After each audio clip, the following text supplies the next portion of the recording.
আমার মাঝে মাঝে মনে হতো যে ওটার নাম দুর্নীতি দমন কমিশন না লিখে বিরোধী দল দমন কমিশন বলাই ভালো।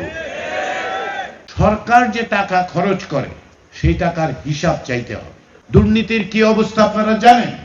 কি পরিমাণ লুট হয়েছে 2009 থেকে 2024 সাল। কি কারণে? কারণ হচ্ছে দুর্নীতি ঠেকাবার কোনো পথ পদ্ধতিগতভাবে প্রাতিষ্ঠানিকভাবে করা হয় নাই। দুর্নীতি দমন কমিশনকে ব্যবহার করা হয়েছে বিরোধীদের দমন করার জন্য। আমার মাঝে মাঝে মনে হতো যে ওটার নাম দুর্নীতি দমন কমিশন না লিখে বিরোধী দল দমন কমিশন বলাই ভালো। সরকারি দলের লোকজন কোটি কোটি টাকা পাচার করে দিচ্ছেন, দুর্নীতি দমন কমিশনের খবর হয় না।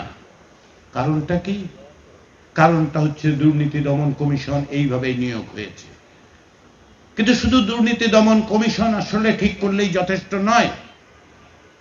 সেজন্য কি করতে হবে? সরকার যে টাকা খরচ করে সেই টাকার হিসাব চাইতে হবে।